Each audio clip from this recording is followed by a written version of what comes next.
Hello and welcome once again to Where in the World is Your Friendly Neighborhood Book Bro? This is not the main content of our episode, but I keep traveling, so we keep having this guessing game where you try to figure out where I am. Last week it was New College, Florida, which was awesome. I told you guys all about that. This week it's difficulty level extreme. If you can figure out where I am out here on election week, then that's very impressive given just this weird nondescript hotel room that I am in. Here's one little hint, which is that this, if you're watching, you can see that I have a photograph of the Lincoln Memorial behind me. So, where am I? Who knows? It's a mystery. But this episode was recorded before the election, so it's not about all of the stuff that's been going on. It's not about the changes in our country or anything like that, but it does involve my major 2025 prediction, which of course, as you know, knowing me, is not going to be about politics. It's not going to be about the daily news cycle. It is instead going to be about ancient languages. I have been working for a long time now with the Ancient Language Institute, which is, I think, one of the most important new endeavors to come out of the digital age. They're not a digital-only organization. They teach Latin, Greek, Biblical Hebrew, now Old English in person, and that's an important part of what they do, but they have the spirit of an online world, which is to say that they are their own kind of startup. They're doing what the classical traditional institutions won't do. As the academy and the places we're used to going for this kind of thing have sort of started to melt away or devolve into insanity, Ancient Language Institute is a great example of a place where you can go to get what you would once perhaps have gotten at the Ivies or wherever. It's that good. It's a natural, clear, high quality, but also intuitive and accessible instruction in the ancient languages, which, as you know, are among the great loves of my life. And my guest today, Colin Gorrie, who is a relatively new member of the ALI team, has written a book, which I'm not exaggerating. I'm telling you this before he comes on so that he doesn't blush too hard. I think that this is going to be the standard introductory textbook for Old English going forward for probably the rest of our lives, maybe generations to come. And I say textbook advisedly because we're going to talk today with him about the way that this differs from a regular textbook. I've been reading it. They gave me an advanced copy, and it's really a story. It's called Osweald Bera, and that's a story about this bear named Oswald. And I mean, there's something kind of like this in Latin. It's called the Cambridge Latin series, which does tell you stories about made-up characters in Latin. But this is really almost exclusively based on the story, which the Cambridge Latin textbooks aren't. You just go chapter by chapter and you read slowly, and then there are some vocabulary words that you don't exactly memorize so much as you internalize and make intuitive.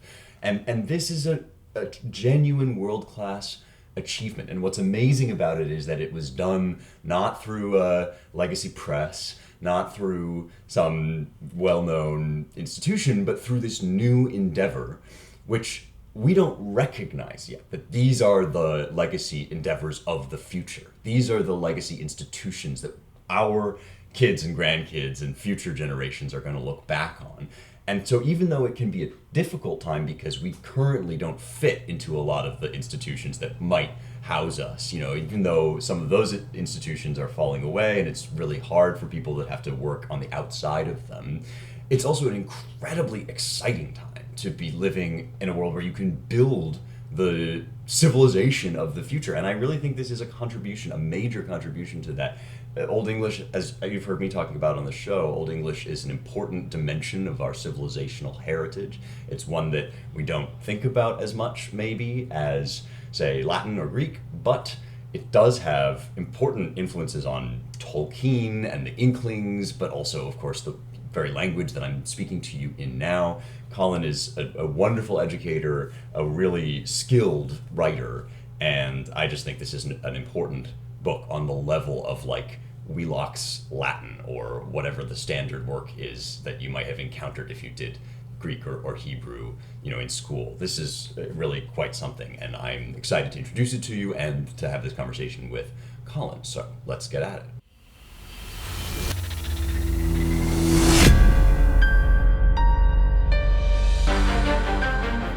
Okay, I'm very starstruck. It's like meeting a celebrity. Colin Gorrie, welcome to Young Heretics. Oh, thank you for having me. Oh yeah, I feel like I already have a bit of a parasocial relationship with you because you very kindly sent me an advance copy of your new Old English. Would you call it a textbook? Old Osweald It's Bera? sort Is it of a textbook? it's a textbook and it's a reader together. It's like a textbook that sneaks in the learning in a novel form. Yes, yes, and that is one of my favorite things about it. It reminds me very much of the Cambridge Latin texts that I used when I was in middle school, I guess, to do Latin. Although in some ways it's preferable because those books had much more sort of raw language instruction, as I recall, many more paradigms and charts and things. And this really is sort of an intuitive learning method that you've hit upon. Yes, basically, I take the analogy of if anyone listening has ever had a dog, you need to give that dog some medicine. What do? You put it inside some peanut butter. The dog eats it up, and so we're like that with language. We need to have the language um, housed in some kind of message that's important to us. And this is how we learn our first languages. We're children. There are very important messages coming, like, "Hey, here's food," and don't put your hand on the stove. These kinds of messages are very important to our survival, and as a result, we learn the language sort of by the wayside as we're trying to decode all these important things these gigantic people around us are telling us. Hmm. And stories are like this too. Stories are extremely important in our lives. And when a message comes to you in story form, you pay attention. And while you're paying attention, under the surface, subconsciously, your mind is doing a lot of the groundwork for building up an intuitive knowledge, an instinctive knowledge of the language. Yes, something you say in the introduction, which I have found so far to be the case, is that the kind of language knowledge you will get from this book is the kind that you have of your native language, which is a sort of intuitive. I mean, many people are surprised to discover, for instance, that they can't really conjugate an English verb in the way that you Right. can conjugate a Latin verb. And this is probably particularly effective, would you say, because you're teaching Old English to readers of modern English? In a way, I have it easy because with Old English, you get some things for free. So when you start off in with Oswald Bera, the book, in the first chapter, you will see a lot of words that look super similar to modern English words, and the reason they are similar is because hey, these are those words' great great great grandparents. Sometimes they're spelled even identically, although they may be pronounced a little bit differently, but you can still understand them. So you understand that hus, Hus, this is house. It's the same, the word hus eventually becomes house in modern English, and you get a little bit for free in that way. So I have an easier time than if I were doing, a Sanskrit textbook, for instance. We get a little bit of an easier way in, but the principle would Yeah. be the same. It's just how easy is that first step? Right, right. And it's not necessarily easier for you in that I would imagine as, having full command of this language, you probably had to think your way back to the beginner's position and also really select the words that you're starting out with in this first chapter. Was that a challenge? The first chapter was by far the hardest. After the first chapter, things, as an author of one of these books, ease up a lot because the organizing principle of the book is that the biggest barrier to comprehension for a learner of a language is not actually grammar, it's Mm, vocabulary. And you can sort of understand this when you think of a, if you understand the meaning of all the words on a page, but you don't understand their relationship to one another, you can actually work out that relationship a lot of the time. mhm. But if you understand all of the grammar on a page, but none of the word meanings, there's no idea way you're going to have any idea what is being said. So vocabulary is the biggest the biggest sort of pill to swallow in learning another language.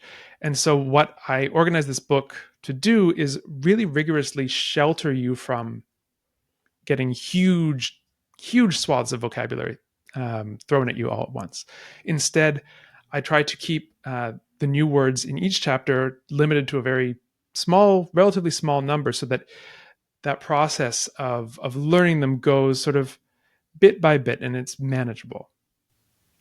Yes, no, it's very effective that way. I think you recommend reading each chapter 3 times. The first time without.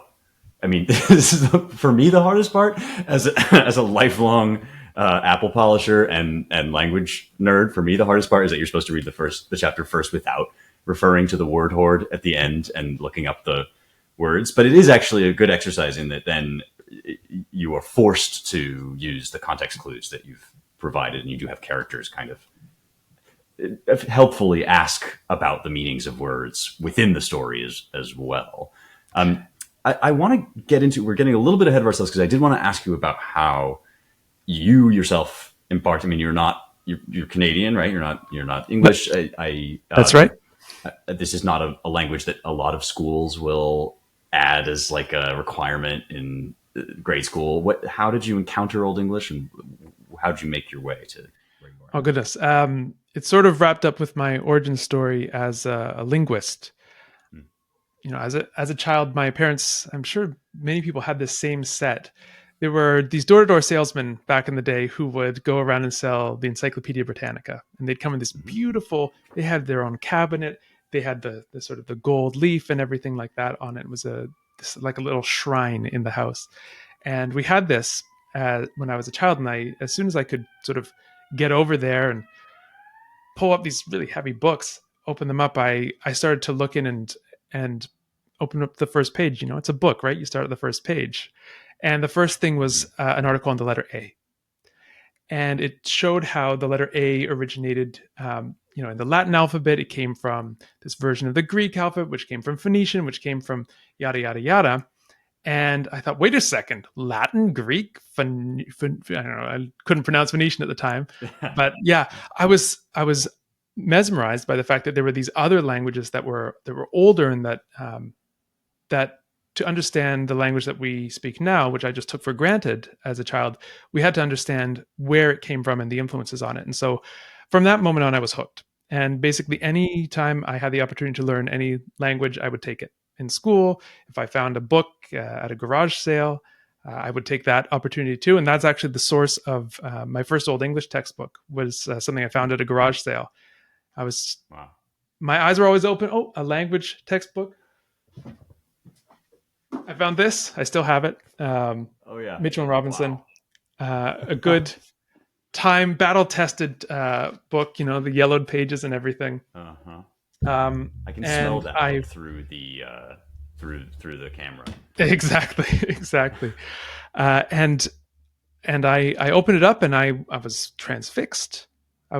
This was the purest form of everything I loved about language, and about especially historical linguistics, because here is the ancestor of modern English. Latin and French have had huge influences on modern English, but they're not truly the ancestor in the same way that Old English is. And so I was transfixed. I did everything I could to learn it, but I proceeded with what I would say is not the right approach to learning it at the time. I sort of brute forced it. So memorizing charts, then trying to apply that knowledge to texts. And that's the way that these older textbooks will teach you. They say, okay, first you learn all the grammar, and then here's a poem, try and read it. And you can do this. It's just a question of how patient are you, and how long is it going to take. So I did it the old-fashioned way with Old English. I learned the charts. I then tried to apply it to texts, battered my way through them, and eventually got to a point where I felt comfortable reading Old English. But then I thought, there should be an easier way to do this, I think. And so that's when did you move then directly into sort of Old English instruction? Was there a period when did you grad work in it, or how did that come? No, so my grad work was entirely in linguistic theory. So it was a completely separate. It was funny. I was told in grad school, or before I got to grad school, as a budding historical linguist, they said, stay away from that historical linguistics. There's no money in it. Well, there's no money in theoretical linguistics either, really. So Yeah. it's sort of a moot point. No, but I set that to the side for a long time, and then only more recently, only in I think it was 2020, I decided I wanted to take up this idea of teaching languages through story, which I'd been playing around with in my head only for years. And I decided Old English would be a good language to start with because I thought there would be enough people interested in learning it, for one, to get a sort of a good sample size as to how the book would work, but also because, well, I loved it. And it would be relatively, as I was saying earlier, it's a sort of easier way to get into one of these historical languages is through Old English because of all the connections with modern English. You're making me think of, I think I've told this story on the show before, I can't quite remember, but there's a passage in Churchill's My Early Life. He's talking about his school days and the experience of learning Latin. Do you know this anecdote? Oh, Mensa. Oh, Why would you table, ever want yes. to say, oh, table? And we should explain to, I guess, the people that are listening that, he has to learn this declension paradigm for the Latin word table. And that means learning every different way you could use the word table in a sentence, or any word in a sentence, or any noun in a sentence. And then he has to fill out the empty space for the vocative case, which requires him to give a direct address to a table. And that, it's funny because I love a good paradigm. I'm actually it sounds like you, if I find a book that has, a list of cases and a list of endings, I'm just very happy to sit and sort of memorize it. But it does create this artificial idea about language that it comes out of this sort of lattice work of sort of pure abstract reasoning, when in fact it often grows up much more organically. And our knowledge of it certainly comes to us in this kind of organic way. You mentioned the interest. You thought that, Old English would generate a lot of interest. And that is interesting to me because, I think that must be right. One of the texts that I get asked about most often from listeners is Beowulf. Is that the source of people's interest in your experience? What sort of draws people to this language? That's the source of a lot of people's interest. Beowulf is such a towering poem. And I think it would be extremely strange for someone interested in Old English not to be interested in reading Beowulf. It sort of stands head and shoulders above all other works of Old English literature, at least in the public mind. For those who think at all about Old English literature, Beowulf is what comes to mind first, and there's a good reason for that. I mean, it's as a literary work, it's fantastic. It is it's basically the source of modern fantasy. You could think of the genre of fantasy coming through Tolkien, himself a Beowulf scholar, as continuing the tradition of this type of literature into modern English, to the point where some parts of Lord of the Rings are almost direct quotations from Beowulf, if not in language and in spirit. And not only that, but it tells us a lot about history. It tells us a lot about Germanic legend. It tells us a lot about language as well. It's basically in one poem of just over 3,000 lines. It's almost everything you would want to know about that period. And this is something that I was wondering as I was reading. So first of all, actually, there's a poem is it chapter 8 or chapter somewhere in the portion that I have read so far? Yeah, chapter 8. This is a poem about how hail is formed. Did you write that yourself? No. Or is that a quote from something? Okay. That's a quotation from the Anglo-Saxon rune poem. And the Anglo-Saxon rune poem is a very interesting poem. It is essentially a list of all of the different runes and their names, but it doesn't actually say their names. It just writes the rune and then tells you a riddle in poetic form about how to say the name of that rune. And so it was probably a mnemonic device for people who wanted to learn the runes. They would learn the names, and the names of the runes are also a key to their sound because the runes are all. So, as an example, the first rune in the typical Anglo-Saxon runic alphabet is called feoch, which actually is the modern English word fee. It's the source of the modern English word fee. It means money or property, cattle, livestock, that kind of thing. And So if you know that this symbol represents feoch, then you know that it's the way to write F. And so that's the idea. So it's kind of probably a mnemonic device. And there's actually an Old Norse equivalent too, which is not exactly the same. So it seems to have been something quite old. Anyway, the poem in chapter 8 is the riddle for the rune, the Hagel rune, the H rune. Well, so this is okay. There's so much about that that's wonderful. First of all, it makes me think of Beowulf as a kind of gateway drug.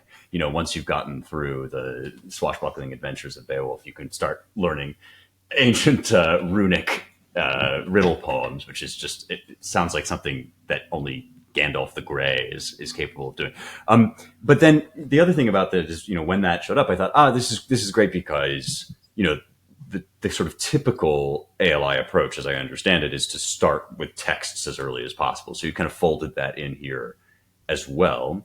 And I had a technical question then about kind of like, what's the trajectory from here to Beowulf? So if you get a student that's excited about learning Old English generally, but especially really just wants to be able to read Beowulf, what would you tell that student in terms of, when he can expect to sort of puzzle his way through?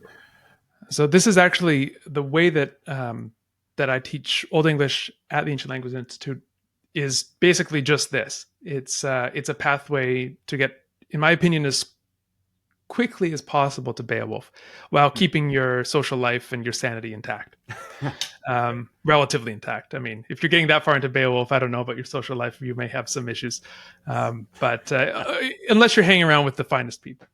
But what I would recommend is use an easy reader. So Oswald Bera is meant to be this easy reader. Of course, there are other alternatives that kind of, I think, approach easy.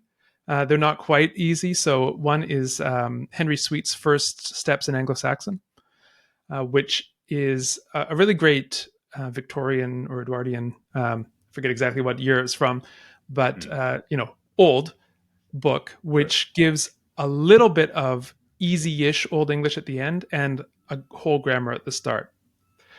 So that was, I think, the best choice before Oswald Bera. Oswald Bera is meant to be kind of an easier way in to the literature than that. So you could start with Oswald, then go in and start reading some easy prose. Poetry is its own world, and you really need to have a good handle on your vocabulary and your grammar before you start to delve into poetry. So Oswald Bera is meant to give you a good chunk of vocabulary, around 1,200 words, as well as all the basic grammatical patterns of the language. So after you've read through Oswald Bera, you should have that under your belt to a certain degree of comfort. Then start to read things like the Wessex Gospels, or the Old English Hexateuch. You can read, so there are Bible translations into Old English of portions at least. And the language is pretty straightforward. The stories are often familiar, and you can build your vocabulary up that way. And then once you get to the point where that's easy, you can take one of two paths. You can either go in and say, I want to get more into Old English prose, read the Anglo-Saxon Chronicle. You could read the works of Alfrich. He's a monk who is the most prolific author of Old English prose, and he's fantastic. Or you could then start to try to approach poetry and start to approach some of the smaller poems. You could approach some of the elegiac poetry. So the Wanderer and the Seafarer are really good. And they will they're shorter than Beowulf, much shorter than Beowulf. They will get you started. They'll get you started with the Anglo-Saxon poetic vocabulary. And this is something that is a big issue for people coming into Beowulf, is that Old English poetry kind of has its own separate vocabulary from prose. Like all the basic words are shared, but you have special poetic words that are used because of the needs of the meter. And would you say that's to a greater extent than, for instance, coming from Attic prose to reading Homer, in other languages? Is it a more different vocabulary? I would say it's comparable to the situation that you would get in ancient Greek. Okay.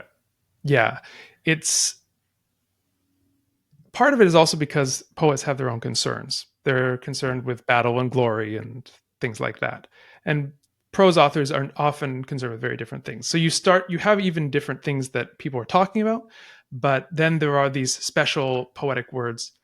So one example of this would be the usual prose word for war is yewin, related to the word win, as in have victory over. Hmm. Um, but in poetry, you have sort of a panoply of different words for battle because A, they're always talking about battle.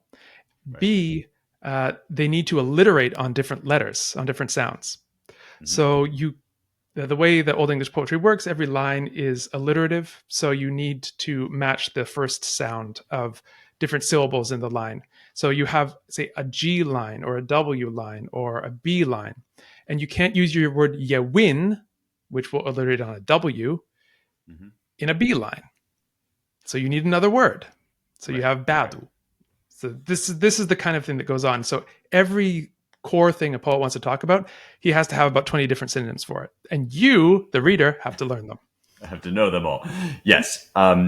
This is what poets make us suffer through. So it does sound sort of similar to, and this was my experience at least of learning Latin, which was my first language of any kind, but certainly also my first ancient language. Was they really wanted to read Virgil, and that you have to kind of struggle your way through a bunch of prose and then add on a bunch of vocabulary. But as you say, it's probably smarter to do that with the natural vocabulary of prose kind of under your belt first. The so the way that you sort of indicated a couple times, the way that Old English has remained with us is sort of once you get the knack of observing kind of where it still lies under the surface of modern English, you can start to draw a lot of these connections. Is the same true of poetic language? Is there a difference in the way that we've incorporated these words over time into modern English, or will we not recognize the? Yeah, a lot of the times you won't recognize the poetic vocabulary because the poetic vocabulary is, in a way, archaic, or perhaps we might even say archaizing. So Yeah, it's looking backwards to the oral tradition that the poetry came from. right. And you can look actually at Old English poetics and compare it to Old Norse poetics.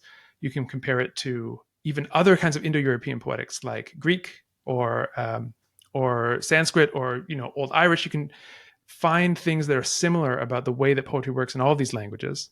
So different kinds of phrases like undying glory. Mm, Homer's concerned with undying glory, so is the Beowulf poet. And so this is an inheritance from an older poetic tradition. So a lot of poetry, and this is true in modern English too, looks backwards while trying also, in many cases, to make that tradition fresh. right. So Hmm. when we're looking at poetry, we're often looking at older layers of the language, and the things Yeah. that survive are often not there. This speaks to Tolkien, actually, whom you mentioned just briefly, and probably is responsible.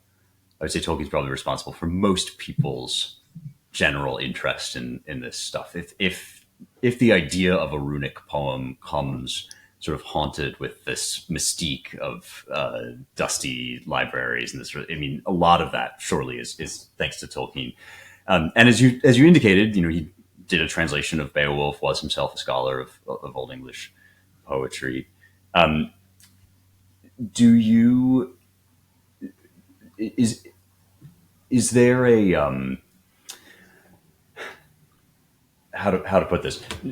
Does Tolkien get in the way of or help your relationship with students at Old English? Like, do you find him sort of a helpful guide to some of this stuff? Yes, I do. Because what I find is Well, it's very rare. It does happen. I will have students who have never read Tolkien, never even seen the movies Lord of the Rings, and really aren't interested. That does happen, but it's not Yeah. common. Most of the time, people will encounter things and they will say, "Oh, that's where that comes from." So, an example, there's a word in Old English which means Lord, and that word is Theoden. And Right. when you Theoden. see it, you say, "Oh, Yeah. okay, well, that's the King of Rohan." Mm-hmm. Done. Mm-hmm. And or another example would be there's a word which can be pronounced Edoras. Mm. Edoras would be like buildings or shelter, Mm. and this is the name of Theoden's seat in Lord of the Rings.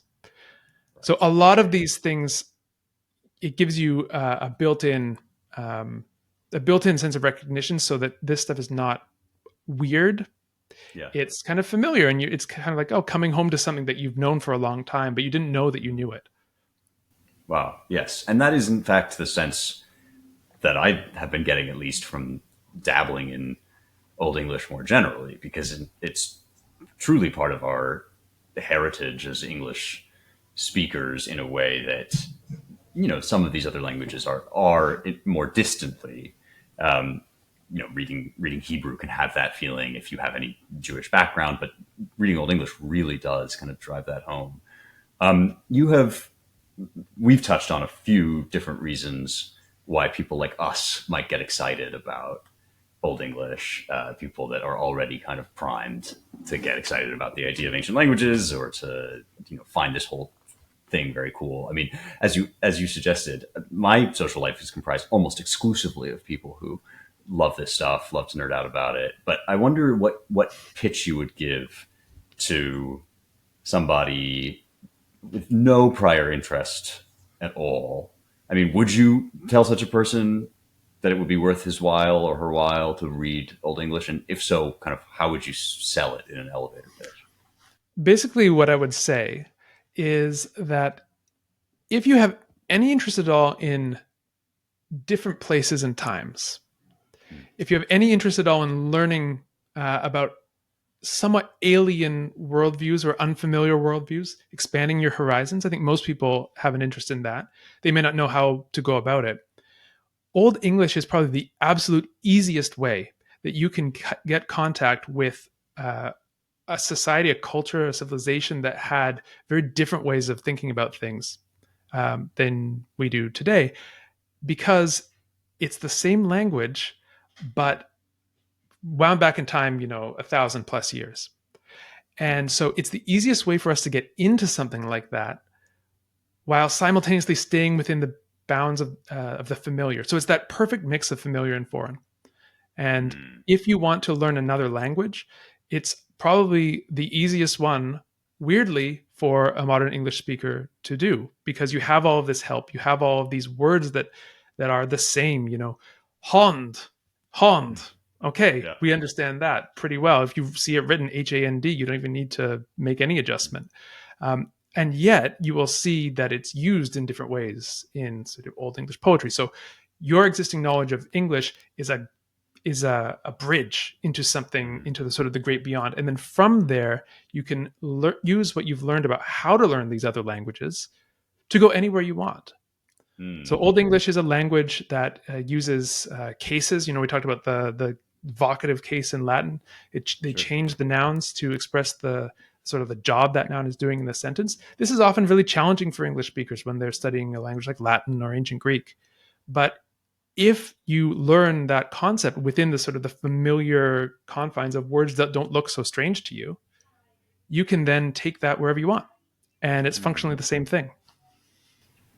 A bridge to the great beyond. I like that. It's no, it's certainly been that's been the joy of language learning generally in my life. Is I think it's Mary Beard who calls it face to face contact with the past, and there sometimes I find that we sell ourselves short a little bit as English speakers. We think of our language as this kind of mundane, floppy thing that just dropped into our laps. And this book and also Old English more generally does sort of restore some of that ancestral magic to boost our daily speech. So the book is Osweald Bera. It's on pre-sale now. They can go right to oswaldbera.com to Exactly. pre-order. They can pick it up today. Fantastic. We'll ship it out in mid-November, but yeah, it's open for pre-order now. Terrific. Well, I think there's not a single person listening to the Young Heretics podcast that shouldn't be excited about this. As far as I'm concerned, go get your copy as soon as you can. And if you want to get it straight from the horse's mouth, people can take your classes, right, at ancientlanguage.com/heretics. You got to use that link, and they get 10% off if they use my name if you use SPENCER as a discount code. You'll get 10% off. When are you teaching next? Are you teaching in the spring? We take in new Old English cohorts every semester. So we'll have one starting in January, and then again in the summer and then in the fall. Terrific. All right. Well, Colin, this has been a true delight. Thanks for the book, and thanks for coming on. My pleasure. Thank you, Spencer.